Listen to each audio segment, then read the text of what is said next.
Au cœur du quartier des Deux Canons, le tout nouveau dojo permet aux jeunes de bénéficier d'une pratique sportive régulière avec un cadre éducatif. C'est ce cadre qui transforme toutes les énergies négatives en motivation nécessaire à l'accomplissement de ces jeunes et leur permet, à travers le sport, de devenir des citoyens responsables. Je pense que toute personne ayant eu un parcours similaire à la mienne va répondre à la même chose. C'est-à-dire que le sport, il doit canaliser toute cette énergie négative-là en positif. Et puis, c'est suite à... Après, il dépend des rencontres qu'on fait de notre vie. Si vous tombez sur un bon entraîneur ou un beau sensei ou un bon entraîneur de boxe ou quoi que ce soit, mais je pense que tout le monde a eu ce genre de passé va répondre à la même chose. C'est-à-dire qu'il n'y a pas autant la discipline. Il n'y a pas autant la sérénité dans un espace où ça, où doit fixer des règles que vous n'avez pas forcément dans la rue. Donc, suite à ça, on rencontre un moment de vie que vous a fini dépasse l'âge pour faire des grandes compétitions, mais on peut apporter cette expérience-là aux jeunes qui comme nous, est issus de la rue, et on peut apporter cette sérénité-là plus jeune. Donc, peut-être que Saoul n'a pas réussi dans le monde sportif, vous avez réussi dans le monde, dans ce monde-là, quoi. Nous peut être un champion du monde à 15, 16 ans, 17 ans. Sauf qu'il faut le matériel, il faut le lieu adéquat et il faut le sensei ou l'entraîneur adéquat pour sortir un jeune de ce milieu-là, quoi. Pour se donner les moyens de ses ambitions, Frédéric Rafougilet s'est rapproché depuis quelques années déjà du club Phoenix et de son emblématique coach, Jean-Luc Vedapodagom. Ce dernier a laissé son costume de compétiteur pour se consacrer au développement de sa discipline, version IKO 1. Ensemble, ils ont fait venir pour l'inauguration du dojo l'immense champion brésilien Francisco Filho, combattant hors pair et premier non-japonais à avoir remporté un championnat du monde de karaté Kyokushinkai dans la catégorie Open au Japon.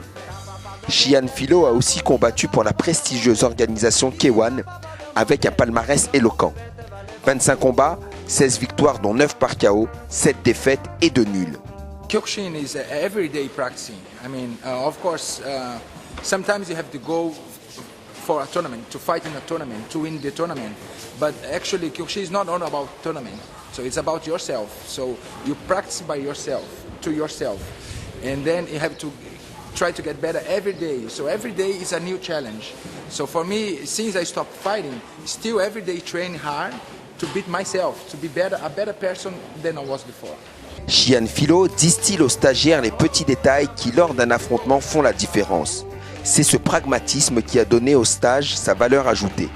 Ça a été des stages très constructifs, donc on a eu 3 sessions de stage pour les adultes, vendredi soir, samedi soir et ce matin. Donc on a eu au moins 50 participants chez les adultes et autant chez les petits parce qu'on a eu des sessions enfants également vendredi et samedi. Donc je pense que tout le monde est ravi de la venue de Shihan Filho. C'est une pointure dans le monde du Kyokushin. Je pense que c'est c'est le champion de Kyokushin le plus populaire. Et on est ravis de l'avoir accueilli parce que c'est quelqu'un de très accessible, très humble, comme tous les pratiquants de Kyokushin.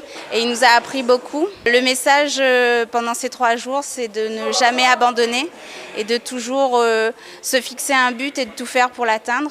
Donc il est venu, certes, en tant qu'ancien champion, ancien compétiteur, prodiguer à nos jeunes des conseils pour la compétition, mais surtout en tant qu'instructeur senior Kyokushin, parce que c'est un instructeur du Hambu, du Japon. Maintenant, il voyage à travers le monde pour enseigner les valeurs du Kyokushin et l'importance de la technique. C'est ce qu'il a répété tout au long de ses stages, que le Kion, la technique, c'est la base et qu'il faut être très rigoureux. Même si quand on est jeune, on préfère le combat et la compétition, la base, c'est la technique et c'est qu'en s'entraînant, en s'améliorant en technique qu'on devient un super combattant.